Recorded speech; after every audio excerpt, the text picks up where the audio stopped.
Tenía muchos años que no estaba aquí enfrente. Gracias, Señor, porque pues, me dio la oportunidad de estar aquí. Compartiendo, estoy nervioso, tengo que confesarle. Estoy nervioso después de tanto tiempo de no estar enfrente, si empieza uno a tener algo de adrenalina, ¿verdad? de nervio. Quisiera empezar con una pregunta. ¿Dios cambia? ¿Dios cambia? Hermanos, Dios no cambia. Okay. ¿Alguien recuerda la historia de Ezequías? ¿Sí recuerdan la historia de Ezequías? Ok, lo voy a repasar aquí en grandes rasgos. Ezequías era el rey de Judá, él cayó en una enfermedad. Dios habló a Isaías para que le fuera a decir a Ezequías que ya no se iba a recuperar de esa enfermedad, que él iba a morir. Cuando Ezequías escuchó esto, él lloró y empezó a orar al Señor.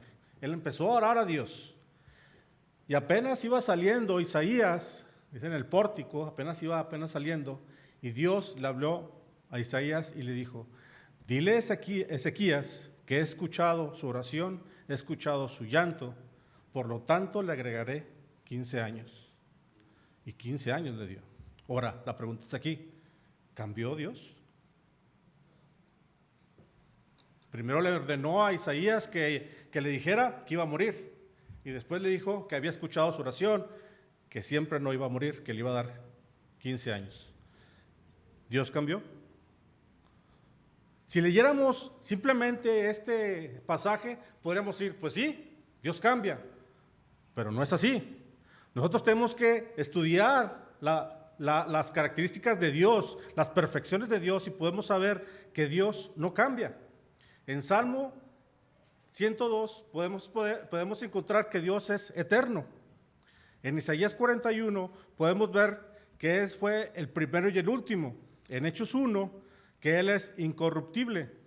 En Malaquías 3 y en Santiago 1, que Él no cambia. Entonces, ¿por qué pasó esta situación? Simplemente porque Dios tenía un plan en la vida de Ezequías. Dios tenía un plan perfecto, eterno en la vida de Ezequías. Por eso, Dios no cambia, pero Él es el único que puede cambiar. Vamos a abrir nuestras Biblias en Salmos 137. Salmo 137. Creo que muchos no lo sabemos. Es un salmo muy conocido.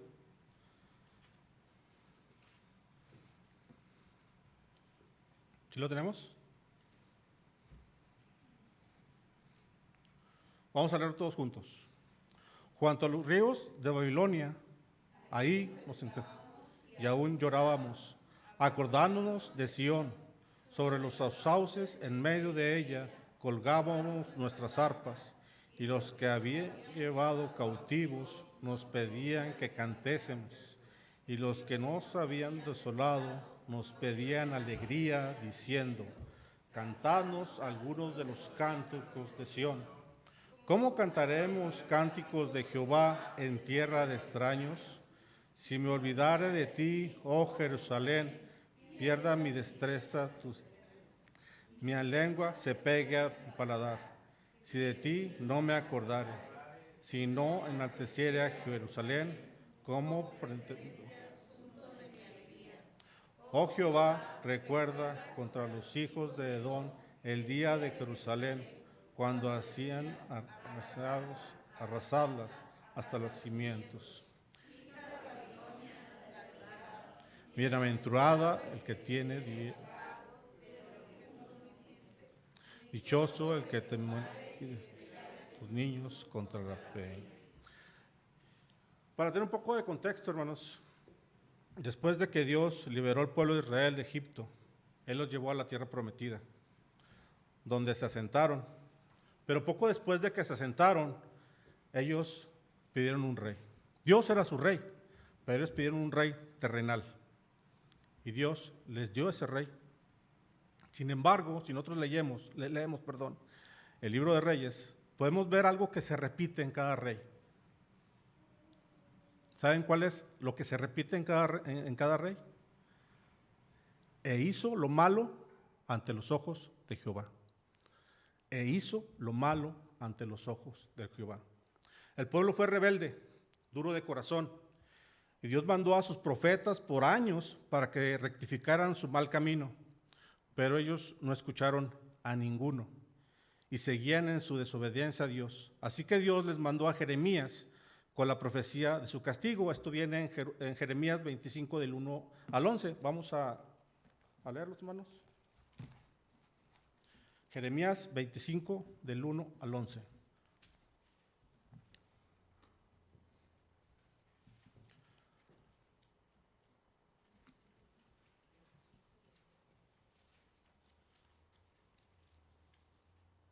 ¿Lo tenemos?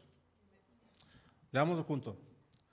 Palabra que vino a Jeremías acerca de todo el pueblo de Judá en el año 40 de hijo de rey de Judá, el cual era el año primero de Nabucodonosor,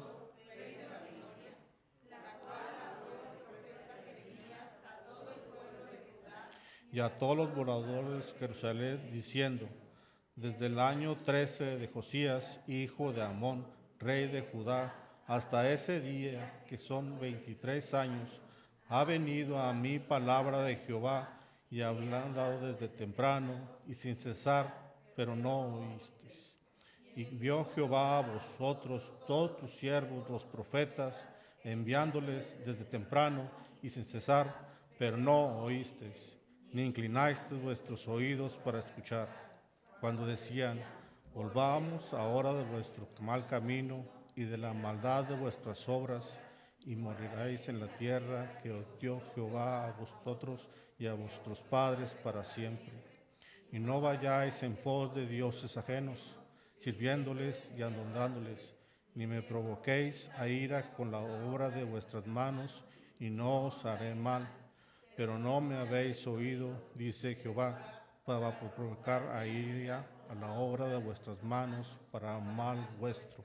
Por tanto, así ha dicho Jehová de los ejércitos: por cuanto habéis oído mis palabras, he aquí enviaré y tomaré a todas las tribus del norte, dice Jehová, y a Nabucodonosor, rey de Babilonia, mi siervo, y los traeré contra esta tierra y contra sus moradores y contra todas estas naciones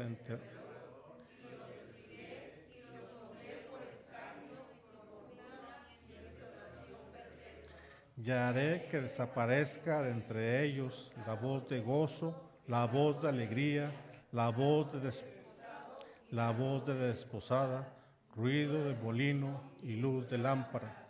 Toda esta tierra será puesta en ruinas, en espanto, y servirán estas naciones al rey de Babilonia 70 años. El pueblo fue rebelde y Dios mandó un castigo. Y este castigo fue que fuesen esclavos. Y es aquí donde llega el pasaje de Salmos. Nos dice Salmo: junto a los ríos de Babilonia, allí nos sentábamos y aún llorábamos, acordándonos de Sión, sobre los sauces en medio de ella, colgamos nuestras arpas. A los que nos habían llevado cautivos nos pedían que cantésemos, y los que nos habían desolado nos pedían alegría, diciendo: cantadnos algunos de los cánticos de Sión. ¿Cómo cantaremos cánticos a Jehová en tierra extraña? Hermanos, Dios no cambia. Definitivamente Dios no cambia, pero Él es el único que puede cambiar la vida de un cristiano en tribulación. Dios no cambia, pero Dios es el único que puede cambiar la vida de un cristiano en tribulación. Y aquí vemos 3 cambios que Dios hace, que puede hacer en un cristiano.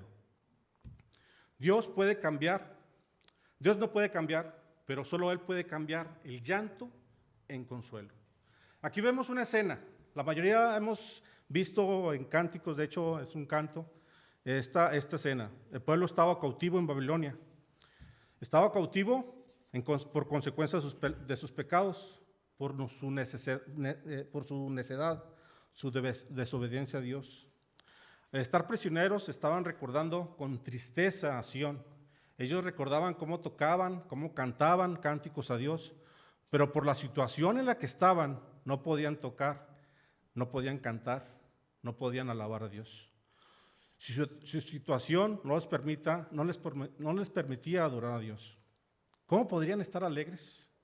¿Cómo podrían cantar cánticos de júbilo? Su pecado los había llevado ahí.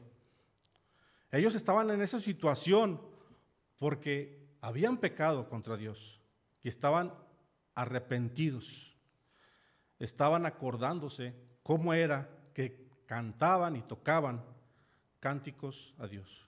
Hermanos, nosotros podemos estar en situaciones semejantes. Puede haber pecado en nuestras vidas que nos lleven a no actuar y no a cantar y no a alabar a Dios. El pueblo de Israel estaba arrepentido, estaban añorando ese tiempo, pero la consecuencia de ese pecado los llevó a un castigo. Dice Proverbios 3:12, porque Jehová al que ama, castiga. La consecuencia de ese pecado nos puede impedir alabar y adorarle, darle honra a Dios. Nos puede impedir seguir asistiendo a la iglesia, nos puede impedir nuestro crecimiento espiritual.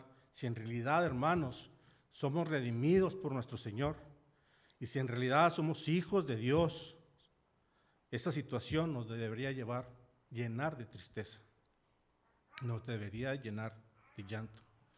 En 2 de Crónicas 7:14 dice, si se humillare mi pueblo, sobre el cual mi nombre es invocado, lloraren y buscaren mi rostro, y se convirtieran de sus malos caminos, entonces yo oiré desde los cielos y perdonaré sus pecados y sanaré su tierra. El salmista nos describe un pueblo humillado, un pueblo llorando porque ellos habían perdido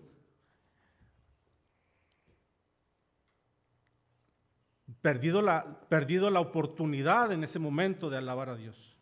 Es así como un cristiano se debe de sentir, hermanos. ¿Te sientes triste porque no puedes alabar a Dios? ¿Te sientes triste porque no puedes glorificar a Dios? Debemos humillarnos ante Dios, pedirle perdón para que Él nos restaure, porque solo Dios puede restaurarnos, porque solo Dios puede unirnos en gozo para poder alabar y glorificar a Dios, porque Él no cambia, pero Él sí puede cambiar nuestro llanto en consuelo. Número 2, solo Dios cambia, Dios no puede cambiar, Dios no puede cambiar, solo Dios cambia la angustia en gozo. Y lo podemos ver en el siguiente versículo, Salmos 137 del 5 al 6. Si me olvidare de ti, oh Jerusalén, pierda mi diestra de su destreza, mi lengua se pegue a mi paladar. Si de ti no me acordare, si no te enalteciere a Jerusalén, como preferente asunto de mi alegría. El pueblo de Israel estaba cautivo en una ciudad idólatra. Ahora eran siervos, eran esclavos en esa ciudad. Aquí el salmista nos cuenta su angustia de estar oprimido y no poder hacer para lo que Dios los había llamado. No nos dice quién escribió este salmo, pero probablemente fue escrito por alguien de la tribu de los levitas. En 1 Crónicas 23, del 1 a 5, dice, siendo pues David ya viejo y lleno de días, hizo a Salomón su hijo rey sobre Israel, y juntando a todos los principales de Israel y a los sacerdotes y levitas, fueron contados los levitas de 30 años arriba, y fue el número de ellos por sus cabezas, contados uno por uno, 38,000. De estos, 24,000 para dirigir la obra de la casa de Jehová, y 6,000 para gobernadores y jueces. Además, 4,000 porteros y 4,000 para alabar a Jehová. Dijo David, con los instrumentos que he hecho para tributar alabanzas. No nos dice, pero probablemente eran levitas. De tal modo que el salmista puede haber sido de la tribu de Leví. Por eso dice, si me olvidare de ti, oh Jerusalén, pierda mi diestra su destreza y mi lengua se pega al paladar. Él prefería ser torpe al tocar, prefería no tocar. Él prefería quedar mudo, que su lengua se pegara a su paladar. Hermanos, se nos dificulta trabajar en la obra del Señor. ¿En qué tierra extraña estamos? ¿Qué nos impide hacer aquello para que Dios nos llamó? El salmista está afligido, está angustiado, oprimido por su situación. Él está cautivo a raíz de su pecado contra Dios. ¿En qué situación nos encontramos hoy en día? ¿Qué pecado nos separa de ese llamado que Dios nos hizo? Porque fuimos llamados, hermanos. Y sí, fuimos llamados para salvación, pero también Dios nos llamó con un propósito en nuestras vidas. ¿Cuál es ese propósito? ¿Qué Dios no nos llamó para predicar el Evangelio? Que dice Mateo 28:19. Por tanto, id y haced discípulos a todas las naciones, bautizándolos en el nombre del Padre y del Hijo y del Espíritu Santo. Nos llamó a ser discípulos.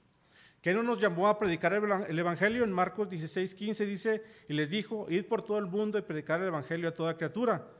También nos llamó a tener mucho fruto. Juan 15:16. No me elegiste vosotros a mí, sino que yo os elegí a vosotros. Os he puesto para que vayáis y llevéis fruto, y vuestro fruto permanezca, para que todo lo que pidéis al Padre en mi nombre, Él los dé. El salmista reconoció su situación y la razón por la cual estaba ahí.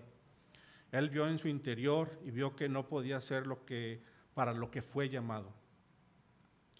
Tenemos que ver en nuestro interior, hermanos, como lo hizo el salmista, y ver si estamos haciendo aquello para lo que fuimos llamados. ¿Qué fruto llevamos? Algo sencillo. ¿Qué fruto llevamos? ¿Hay algún pecado o alguna situación que nos impida responder este llamado que Dios nos ha hecho? No seamos necios, duros de corazón como el pueblo de Israel, porque si somos verdaderos cristianos, si Dios nos dio de su gracia y de su salvación, deberemos estar angustiados.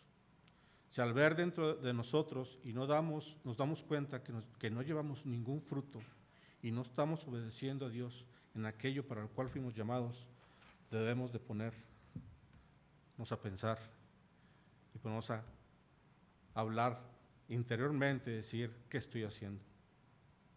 Debemos de reconocer nuestra situación delante de Dios, pedirle perdón y dejar que obre en nuestras vidas para que así seamos restaurados y hacer aquello por lo cual Dios nos ha llamado. Porque Dios es el único que puede cambiar nuestra angustia en alegría.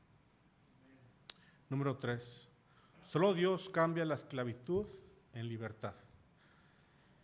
Del 7 al 9 dice, oh Jehová, recuerda contra los hijos de Edom el día de Jerusalén, cuando decían, arrasadla, arrasadla, hasta los cimientos. Hija de Babilonia, la desolada, bienaventurado el que diera el pago de lo que tú nos hiciste, dichoso el que tomare y estallaре tus niños contra la peña.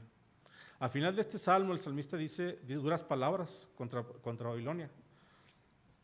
A esto se le llama imprecatorio. Es pedir justicia para ellos. Y hay que tener cuidado, ¿verdad? El salmista no está diciendo que él quiere vengarse, no, quiere que Dios haga justicia con el pueblo. Y ellos sabían que el Señor daría justicia, habrá justicia. En Jeremías 25, del 12 al 14. Leámoslo. Del 12 al 14. ¿Nos pueden leer todos juntos? ¿Lo tenemos, hermanos? Y cuando sean cumplidos los 70 años, castigaré al rey de Babilonia y a aquella nación por su maldad, ha dicho Jehová, y la tierra de los caldeos la convertiré en desierto para siempre, y traeré sobre aquella tierra todas mis palabras que he hablado contra ella, contra todo lo que está escrito en este libro, profetizando entre todas las naciones, porque también ellas serán juzgados por medio de naciones y grandes reyes, y yo los pagaré conforme a sus hechos y conforme a las obras. El salmista sabía que Dios los libraría. El salmista sabía su situación actual, su castigo, sabía que Dios los había castigado, pero también sabía que Dios los iba a liberar. Solo Dios nos puede liberar de la esclavitud del pecado. Tal vez estemos en un pecado o una situación que esté entristeciendo y alejándonos de Dios. Tal vez tengamos un pecado o alguna situación que nos esté quitando el gozo de obedecer a Dios y nos impida hacer aquello para lo que fuimos llamados. Pero debemos de saber que así como Dios prometió liberar al pueblo de la misma forma, Él promete liberarnos a nosotros del pecado que nos puede estar oprimiendo. En 1 Juan 2:1 dice: hijitos míos, estas cosas os escribo para que no pequéis, y si alguno hubiese pecado, abogado tenemos para con el Padre, a Jesucristo el justo. En 1 Juan 1:7 dice: pero si andamos en luz como Él está en luz, tenemos comunión unos con otros, y la sangre de Jesucristo su Hijo nos limpia de todo pecado. En Hebreos 12:1, por tanto, nosotros también teniendo en derredor nuestro tan grande nube de testigos, despojándonos de todo peso y del pecado que nos asedia, y corramos con paciencia la carrera que tenemos por delante. Hermanos, esta noche Dios nos habla a reflexionar nuestras vidas. ¿Qué impide que podamos alabar a Dios? ¿Qué impide que podamos darle honra a Dios? ¿Qué impide que podamos glorificar a Dios? ¿Qué nos impide que hagamos aquello para lo cual Dios nos ha llamado? ¿Qué impide que podamos tener fruto? ¿Qué pecado nos puede estar oprimiendo? Porque, hermanos, Dios no cambia, pero Él es el único que puede cambiar nuestras vidas. Dios los bendiga. Vamos a tomar el tiempo para peticiones. ¿Alguien que quiera dar una petición?